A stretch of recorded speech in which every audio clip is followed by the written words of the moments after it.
You're listening to the new WCEG Network at WCEG Click the live stream tab or watch us live on your smart TV, YouTube, Twitter, Facebook, and LinkedIn at WCEG Network. I'm Dr. Cassandra Wanzo, your host of Mind Matters for the next hour. We are the worldwide empowerment group where we speak life into the community and we speak life into you. Please subscribe to our YouTube channel, WCEG Network. Like, follow, and connect with us on Facebook, Twitter, Instagram, and LinkedIn. We have new platforms. Download our free mobile apps. iOS, Apple, and iPhones, iPads. Go to the Apple Store and search for WCEG Talk Radio. Apple TV, search WCEG Network TV. Apple Watch, search WCEG Network. Android mobile phones and tablets, go to Google Play Store and search WCEG Talk Radio. Last but not least, the topics and opinions are those of the show host and guest and not WCEG Network. Thank you for your continued support. Good evening again, and welcome to Mind Matters, where we discuss relevant mental health issues. I'm your host, Dr. Cassandra Wanzo. I'm a psychiatrist, and I've been practicing in Atlanta for the past 30 years. Our co-host is Mr. Norman Carter Jr. He's a retired Philadelphia police corporal. He's written a book that's always relevant to our times, The Long Blue Walk, My Journey as a Philly Cop. It's available on Amazon for purchase and is also very timely. He also hosts his own show on WCEG Network entitled Issues and Answers on Mondays at 4 p.m. Hey, Norm. Hello, doctor. How are you? Hey, great. Our topic this evening is a very serious one.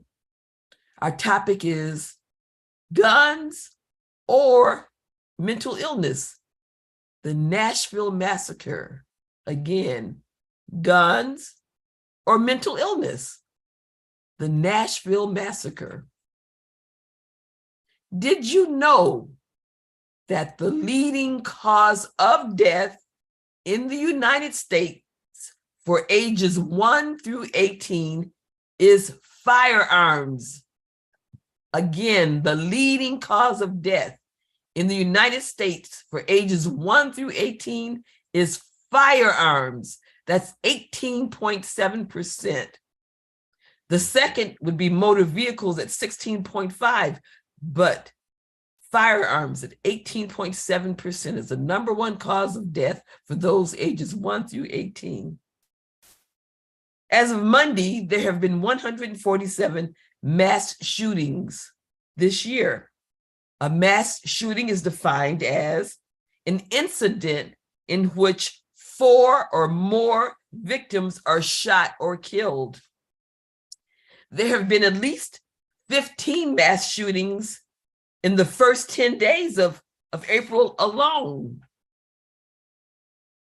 Last month, a shooting at a Christian school in Nashville left 3 children, 3 adults, and the shooter dead.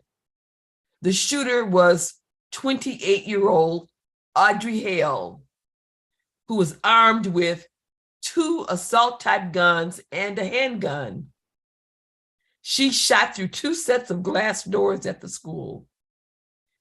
These assault-style guns leave so much tissue damage in children that the wounds are unsurvivable no matter where it strikes the child because of their small surface area and the high concentration of body organs in the child. And Norm mentioned in the show how the parents had to use DNA in one of the shootings to identify the children because their bodies were so damaged. As Brother Norman also stated in his show Monday, it irritates me when people want to blame these shootings on mental illness. It irritates me as well. The prevalence rates for mental illness are similar throughout the world. You hear what I said? The prevalence rates for mental illness are similar throughout the world, 13%. Now, the US does have a higher suicide rate, but generally prevalence rates are 13%. Only in the US do we have this magnitude of mass shootings. So what's the difference between the US and the rest of the world? Guns. Guns and the gun culture here in the good old US of A. Americans have more guns than anywhere else in the world, and they keep buying more. The US has 120 point firearms for every 100 residents. You hear that? 120.5 firearms for every 100 residents. We are the only country in the world with more civilian-owned firearms than people. Researchers have consistently found that more guns means more gun deaths. Annual gun deaths have soared to unprecedented levels. Gun-related violence in schools is pervasive and has greatly increased in recent years. A student in the United States is 13 times more likely to be killed by a gun than a student in Finland or Sweden. Your thoughts, feelings, reactions, Norm? It's just horrible. And one of the things that that I talked about, and I have to correct, because now we're up to 17 mass shootings. Okay. As of yesterday. Okay. There was the one in Louisville, and I think there was one in Washington D.C. Right, a funeral. Washington D.C. At a funeral, yes. Yeah, at a funeral. Yes. So it's definitely nearly every week, and it's the prevalence. It is the prevalence of guns. It is the prevalence of guns. Nowhere in the industrialized world does this happen, and it's pathetic that our government leaders have sold themselves to the devil, and are in part responsible for this mass for gun sales being the way that they are. You mentioned children being shot and bodies being disfigured, and I just don't think, and I want to go back to Emmett Till's mother. Maybe we need to show the public what these guns do to people. The boy in Kenosha, Wisconsin, shot off a man's arm. He killed two people, but shot off a man's arm with one bullet. That's what those AR-15 bullets are designed for. They're designed to do maximum damage. Those were not self-defense weapons. Those were weapons designed for combat. And we have civilians, some of whom aren't mentally capable. And we have the politicians blaming this solely on mental illness. And I think that mental illness does figure into some of it. But Doctor, I'm sure you're more of an expert than I am. Most people in mental crisis are not plotting to go out and kill people. Exactly. Yeah. If anything, their behavior is self-destructive. Exactly. In fact, people with mental illness are more likely to be victims of crime, not to be perpetrators of crime. That's a well-known fact. Yes. And that's something that I think it's sad that people keep pushing that narrative out there. But on the other hand, I think that when you have those things available, like a gun that's just laying around, well, perhaps if your mind isn't strong enough, not necessarily that you're in crisis or anything, that's your most convenient opportunity. Exactly. To use something. Yeah. Yeah, it's really, really, really, really sad. And it's not going to get any better. I applaud the two Justins. Oh, you both were reinstated. You see, they both are Yes, reinstated. yes, Both. yes. Both. I applaud them for taking a stand on this.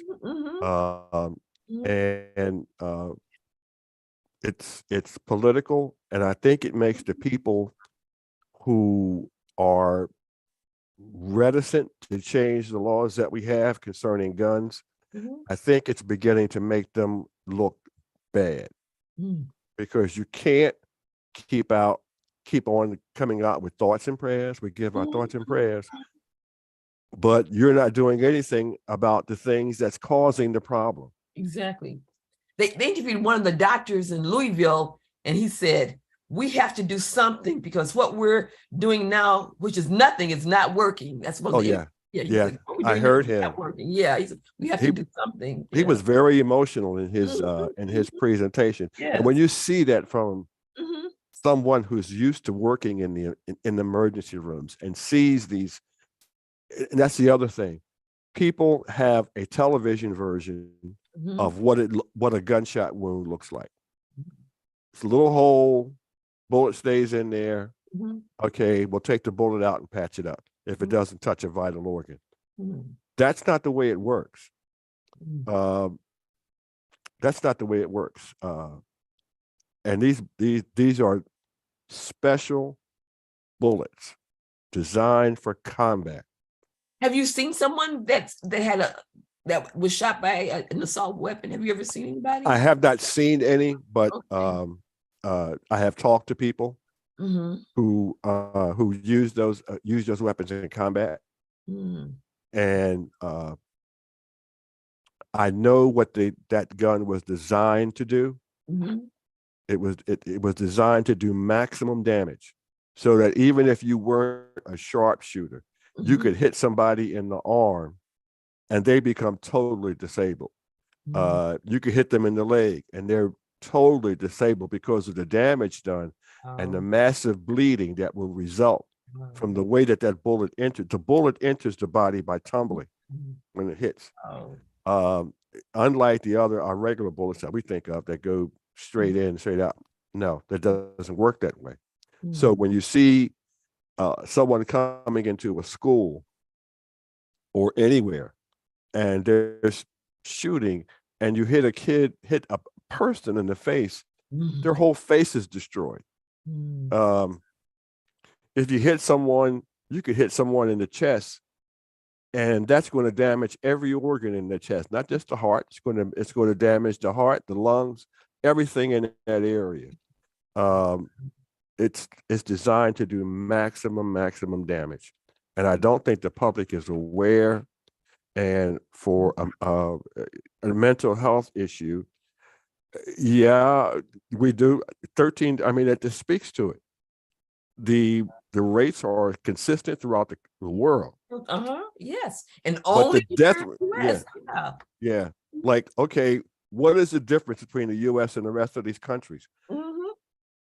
Wake up to the fact that antiquated law. I don't want to quote it again on your program, but the antiquated Second Amendment. If that's what you're hanging your hat on, I mean, the same people who have to remember that when the Second Amendment came out in 1791, women couldn't vote, people could have slaves. We didn't have airplanes, cars, buses, submarines. We didn't have any of that. So, and that was designed because the people wanted the United States couldn't afford to arm its soldiers, number one. And number two, they weren't so confident in the government because they had just left the English rule. So they wanted to make sure that if the government became tyrannical, if that's what they were worried about, that the people would have a way to go and overthrow that government. Today we call that insurrection. But we don't need militias as is talked. I think only one state in the country has what we call a militia, but most states have National Guards. That's already in place. We don't need a militia. We don't need people walking around with war weapons in case there's an attack going on. This is not the world that we live in. And we are reaping the results each and every day. And if we're comfortable with people in crisis picking up these weapons, if we are comfortable with children and innocent people being slaughtered on a massive scale, then maybe we need to keep that Second Amendment in place. You know, maybe we need to put like exclamation points about it and say, we're never going to change. We don't care how many people die. Have there always been people who were involved in crimes that killed multiple people? Yep, I can go back to the 50s. But they were shooting 22 rifles, or they were shooting pistols, and they were maybe shooting one person at a time. They weren't shooting, as in Nashville. In 14 minutes, this woman was able to discharge 152 rounds. 150. I'm telling you, when you're in combat, you don't fire off 152 rounds in 14 minutes. Wow. 152 rounds. If you're comfortable with that, let's keep on talking about this. Let's walk around with flags promoting the Second Amendment. But in 1994, there was the assault weapons ban, which that time then shootings and deaths decreased, and then it expired. So they let it expire. That's what happens when you, and that's why I talk about in my program that votes matter. And people think that that same old argument that allowed Donald Trump to get in, because some people were saying, well, you know, it doesn't matter who gets in there, nothing changes. Yes, it does. And we, you know, there's a biblical phrase, you reap what you sow. Exactly. And the United States is reaping what it has sown. Yes. And we need to face that. Yes. Yes. I remember, so Dianne Feinstein, I know she had introduced an assault weapons ban, and I'm not sure what the status of that is, but I know that she had introduced Senator Feinstein from California. I think it died. There was something on CNN today, this morning, and that the actual the way the process works is that if you can suggest a bill, but that bill has to go through a committee, and whoever's in charge, the overall person in charge of those committees who helps make those decisions is the Speaker of the House. So the Speaker of the House can just summarily saying, well, you know what, we're not going to put this bill through. And they have enough power that that's not done. And then so no matter what legislation you put up, if it's not approved or go through the steps that it's supposed to go to, nothing changes. So when you have people in power who are bought and paid for by the National Rifle Association, then nothing is going to change. And that's whether they are Democrats, they are Democrats who receive money from the National Rifle Association. As long as you have those people in office, it doesn't change. And as I pointed out this Monday, as we sit here, there are people right now plotting mass shootings as Exactly. we sit here right now. Yes, because like so when I was reading, like I have a whole series of statistics that said the majority of attacks were premeditated. The majority Mhm. of attacks were Mhm. premeditated. And even the instance where and I want to go back to Nashville because we have more information on that, Mhm. is that this lady had purchased 7 weapons Yes, over a 7 brief weapons. period of time. Yes, yes. And I'm going, there's another shooting recently where one can't think of the state, but anyway, they had multiple of these assault type weapons. Do you realize how much these weapons cost No, to what do they purchase? cost? I have never purchased a gun in my life, so I have no idea. What Let's does take it. Let's take an AR-15 type rifle. okay. Those run somewhere in the area of $400 to $600 a piece For one for one. Yes. 400. So where did she get that money? Wow. Yeah. So it's not like you can go and you know what, today I'm going to go out and buy a gun. So where, and I'm going back to the Nashville shooting. This woman she lived with her parents. She had 7 of these weapons. Yes, Where did she get the money from? right. How do you bring this stuff into the house and nobody sees it? Exactly. Yes. So there are people who are dropping the ball.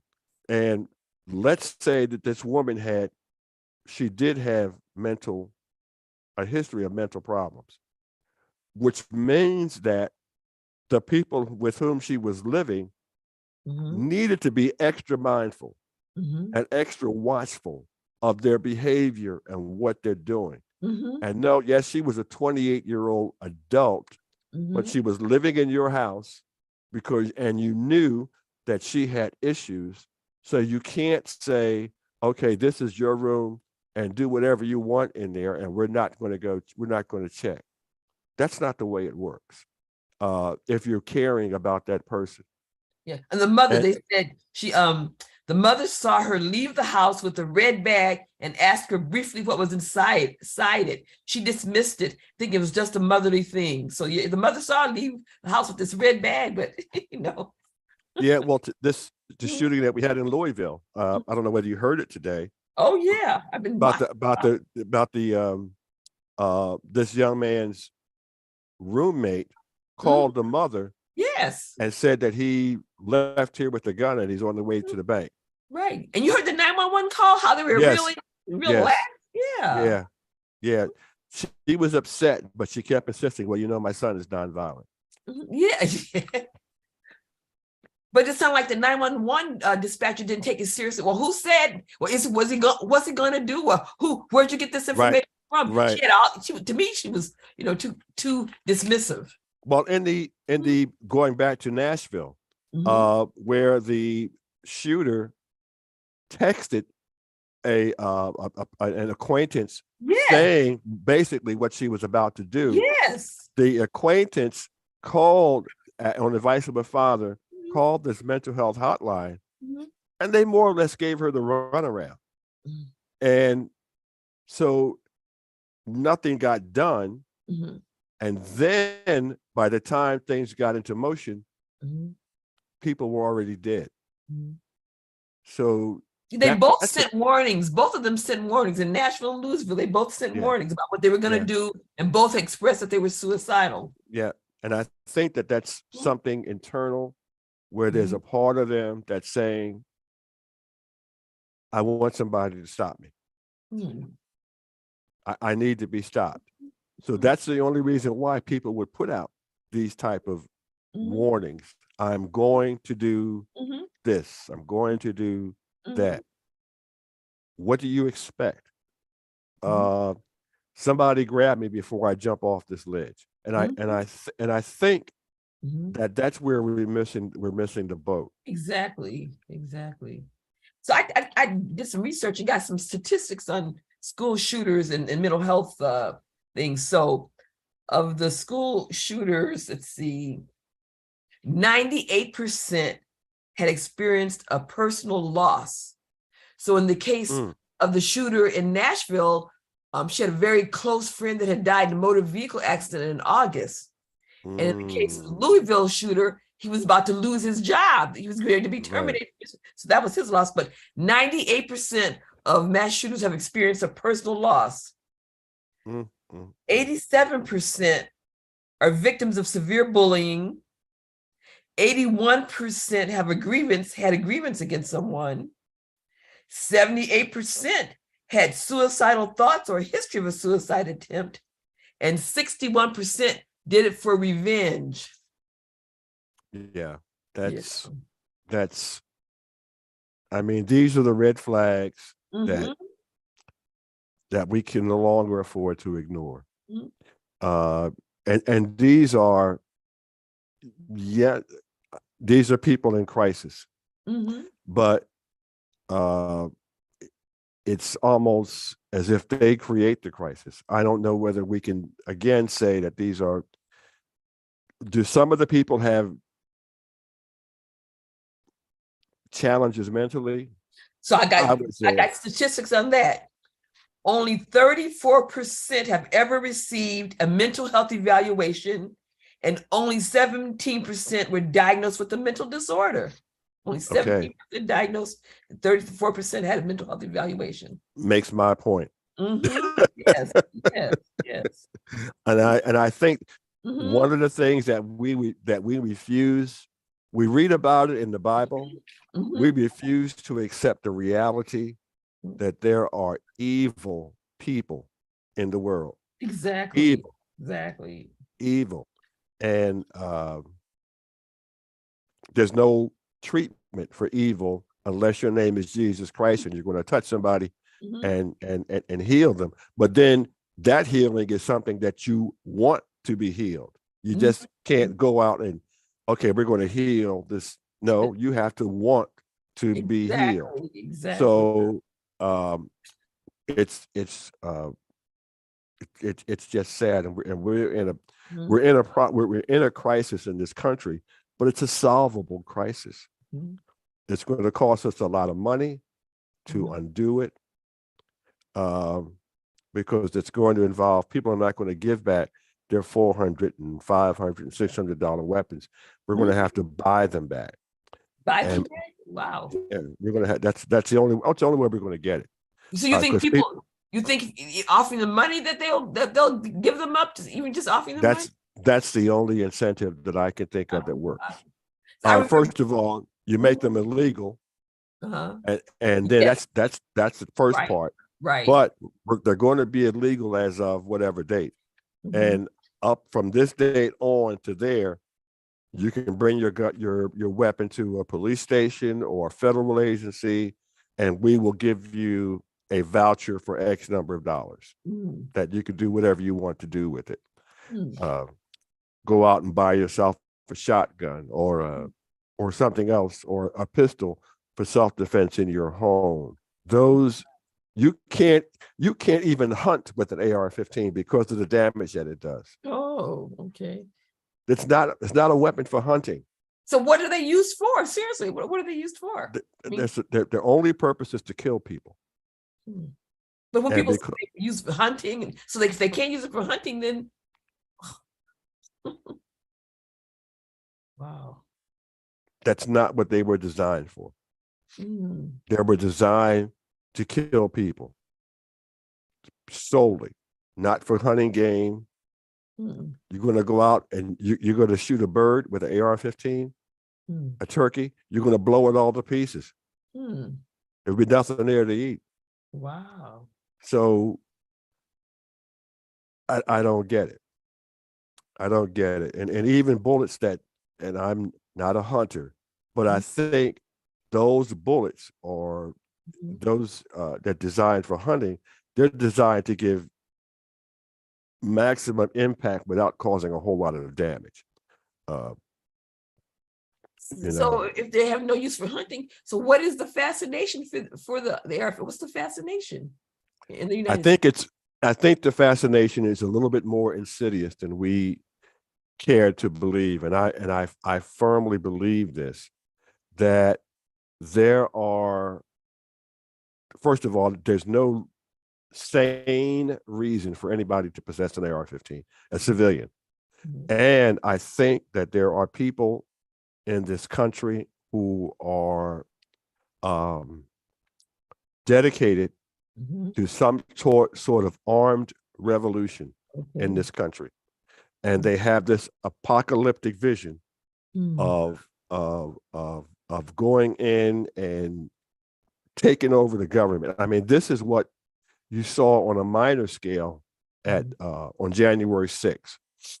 And there were people there who came there armed, but because the Secret Service had set up stations where you couldn't get but beyond a certain distance with a weapon, but they knew that people were there with weapons. They knew that there are people there with assault rifles. They knew that.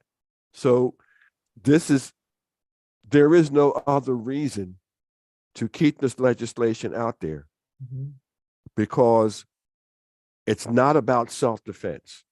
It is not about, and if you read the Second Amendment, and if you read the court decisions that came after that, because it was challenged, is that the whole object of that in modern day is that we should be able to possess weapons for our own self-defense, not to go out and start a revolution, not to go out and I don't know. There is just no reason for this. And with 13% of our population having serious mental issues, you don't want to even have something available for that 13%. Exactly. Like that. You know, because that 13% could do a whole lot of damage with that. You know, we're not, I mean, if we're allowed to buy whatever we want, maybe we need to go out and people start buying bazookas or 50 caliber machine guns. You can't buy them at the gun store, but you can buy something that it can, you know, these AR-15s, they have a kill range of almost 3/4 of a mile. Really? Wow. Yes. So how is that self-defense?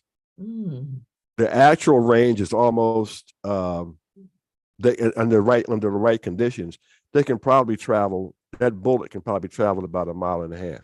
Wow. So what's the self-defense? What is the self-defense? It's not about that.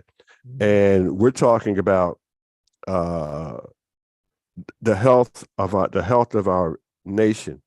Yes. And just think how many hundreds of people have been killed since the assault ban weapon was ended. Yes. How many hundreds of children were killed with assault weapons since that ban has ended and not been renewed? Right, ended in 2004. It ended in 2004.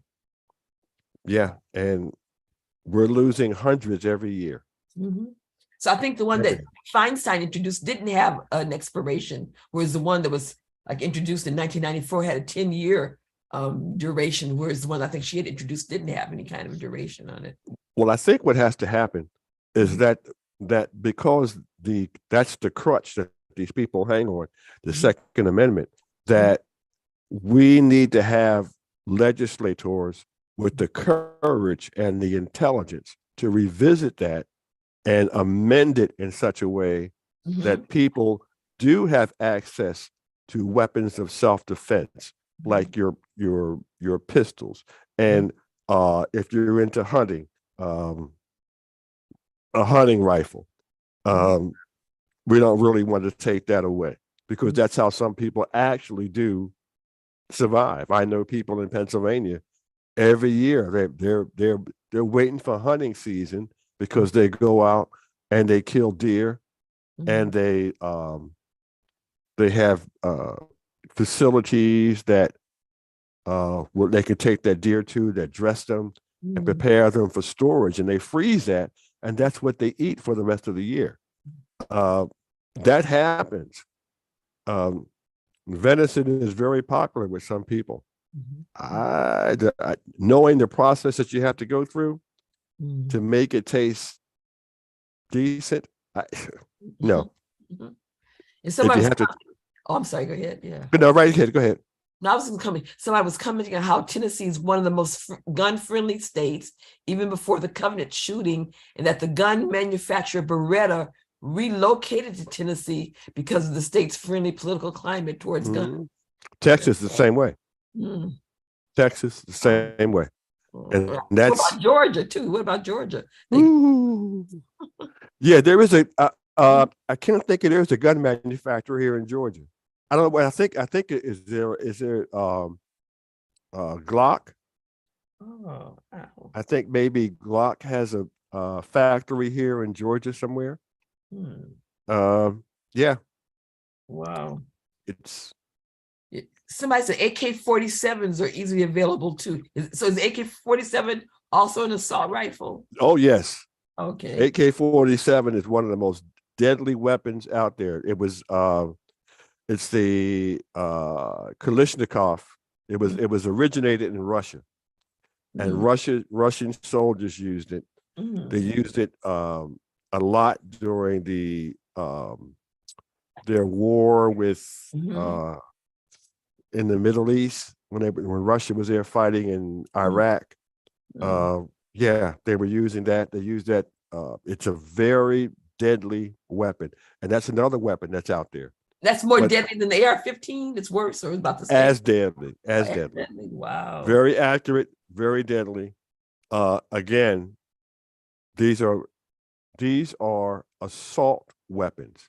So the fact that they were called assault weapons and assault rifle means that there's nothing self-defense about it. You don't go hunting with an AK-47.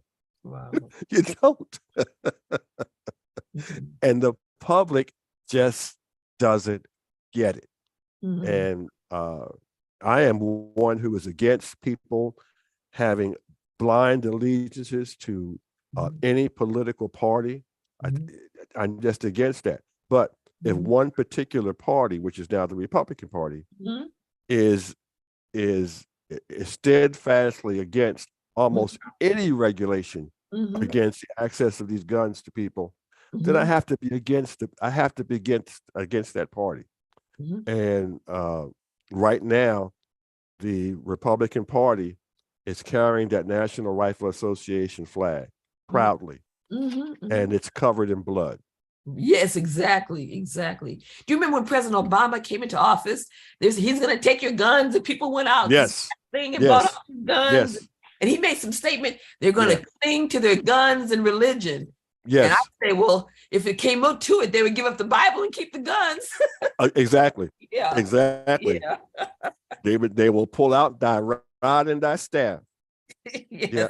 And cling to their rifles. That's and I think in the South, and this is part of history, they remember that one of the reasons that they put out that the South lost the Civil War was because they were outgunned by the North. They could not compete. The North had more guns, the North had more supplies, and that's why they lost the war. So now it's by whatever means necessary to keep that from happening again, that they want to hold on. This is ingrained now in their DNA. We need to hold on to our guns. We need more guns. Wow. And we don't want anything to restrict our access to guns, because when we're ready to take this country over, we want to have our guns. We don't want to be. But more guns than people? I mean, the U.S. more guns than people. I mean, how? Yeah, nonsense. But then you have certain people, and I know you may know one or two, who brag about how many guns they have in their house. Right. I know somebody that says they have 150. Yeah, that's what I'm saying. Yes. Why would anybody need 150 guns? Seriously, why? Yeah. 150 guns? Why? Yeah. Are you? I call it a gun fetish. Oh, You know, find yourself a woman and leave the guns alone. but 150, Yeah. that's just beyond my imagination of why you would have that many guns. Yeah, it's a fetish. Mhm. It's a sickness. Mhm, It's a mhm, sickness. There's no other way to describe it. mhm, mhm. And you know, as expensive as that collecting is, Mhm. how much more money are you putting into your children and your family? Exactly. You know, Exactly. I don't, it's the example that I used to use years ago is I'm from North Philadelphia, and you would see people driving around in a Cadillac, Mhm. but they can't afford to put their kids through college. Mhm. Mhm. Mhm. Yeah, it's that type of, Mhm. okay, I don't have this really thought out well. I don't Mhm. have a plan. So Mhm. now you're a gun collector with what you say is 150 weapons. How about Mhm. if you only had 20? Mhm. How about if you only had 20, 15? What are you doing with 15 guns? Mhm. What are you doing? You want people to come by and say, "Oh, look what I have."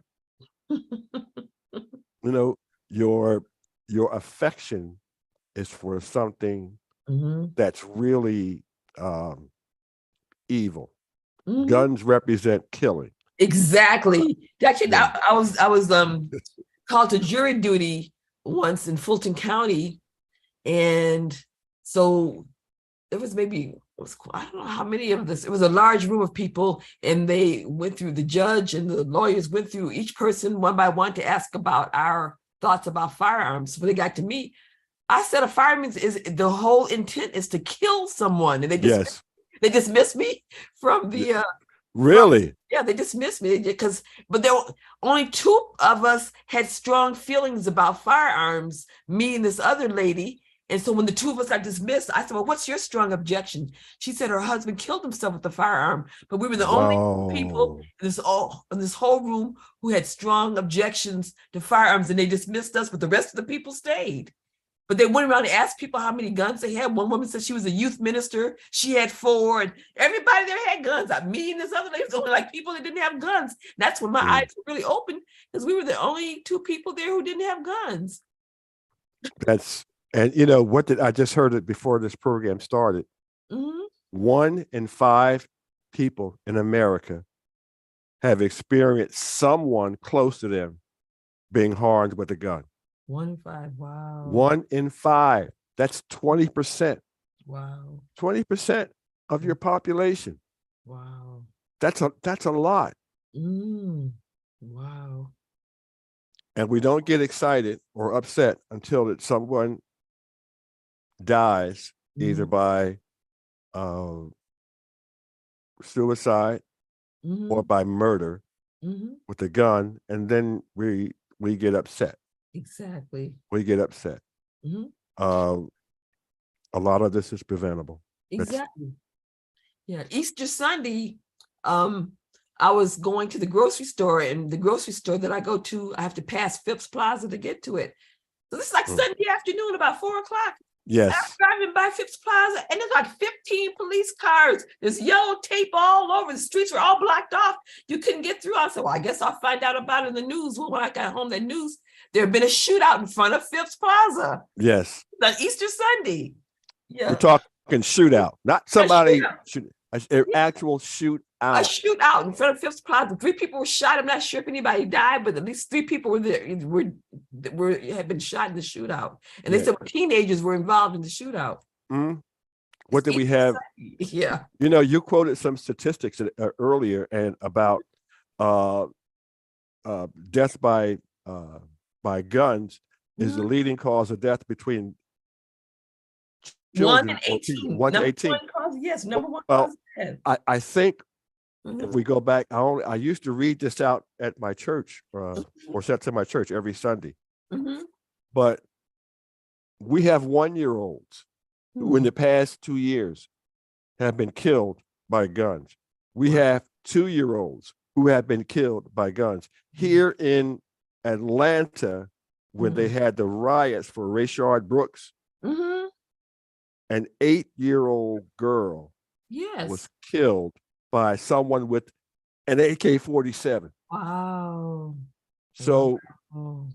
when this hits home like that, and we're killing our future. Yes. We're killing our future. And if we, you know, I didn't agree with a lot of the tactics that the two Justins used. I think I may have done it a different way, but when people are frustrated to the point that you're not listening, sometimes you have to go that extra mile. Sometimes instead of knocking on the door, you got to knock the door down. You get people to listen. And now people are listening, not only people in Tennessee, but people all over the country.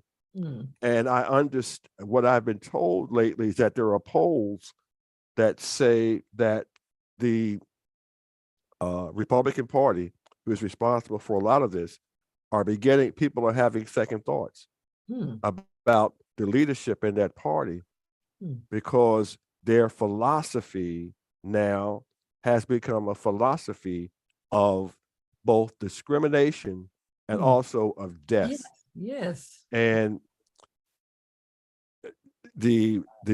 I think that the Herschel Walkers and the Vernon Joneses of this world really need to look in the mirror at themselves and see how they're being used in a process.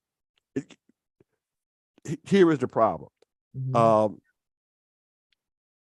The numbers, twice the number of African Americans are killed by gun violence than white Americans. Twice the number. Keep that in mind. We only make up 13% of the population. So what does that say? That says we are dying in record numbers, in record numbers. And when you support policies that don't protect your people, but don't protect the country, but definitely don't protect your people, why are you aligning yourselves with these people? Wow. You can't do that. You're a participant in the destruction of your own people. Yes, yes. And I hate to be partisan like that because there's more to it than that.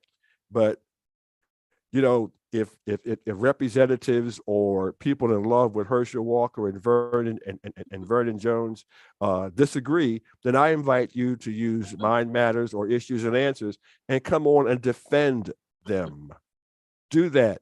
You won't, because you've got no guts, you've got no morality, and children and people dying on a massive scale means nothing to you. Sorry to go off like that, but no, it needs to be said. It needs to be said because, like the guy said, what we're doing now, which is nothing, is not working. We've got to do something. Yeah.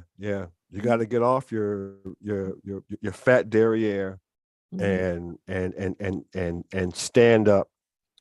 Stand up for life. Stand up for mental health. Mental health is an issue, but yeah, if you're doing things that exacerbate conditions for people with mental health, like you're making guns and things like that, lethal things available to them, you're part of the problem. You're part of the problem. As you said, how many, only 34% of these people are diagnosed? 34% had a mentally health evaluation and only 17% had a mental health diagnosis. Only 17%.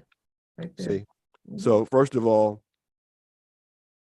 you're missing a whole lot of people because so the problem is worse than what you see. The statistic is telling you that you're missing a lot of people. I was telling someone yesterday that I look at Donald Trump. Sorry to mention you, sir, but when you look at his behavior, This is a man who needs counseling. Oh, This is a man who has threatened the lives in his own way of 2 African-American district attorneys. He didn't threaten the life of the federal prosecutor, special prosecutor, who's white. He's not threatening his family. Right. Well, he's a racist too. We know that he's a racist. So pay attention to what's, these are things that when done publicly, Marjorie Taylor Greene, another one.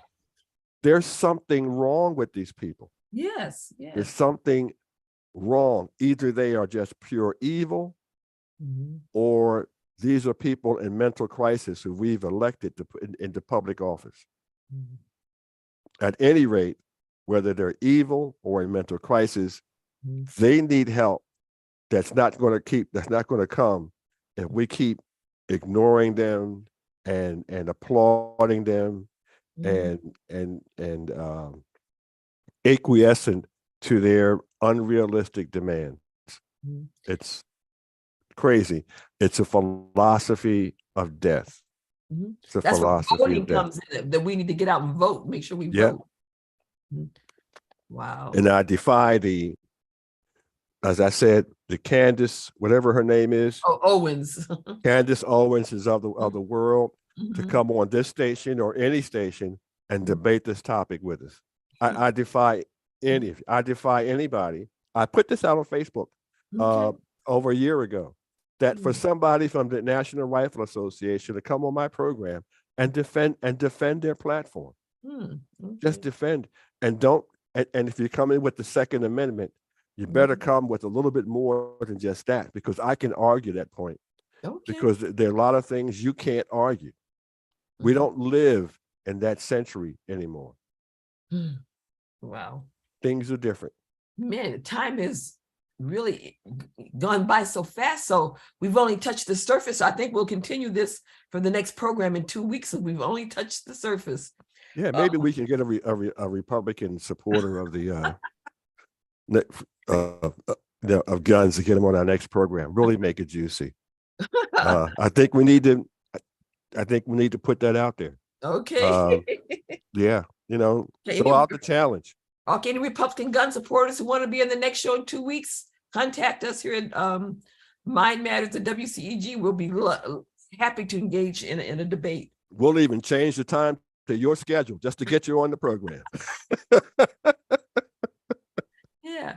So the only thing I want to say at this point, if you or anyone else is experiencing any suicidal thoughts, please call the suicide helpline at 988. Again, 988, the suicide helpline. So with that, have a blessed rest of the week, and we will see you back in 2 weeks for Mind Matters, where we'll continue this discussion on guns and mental health.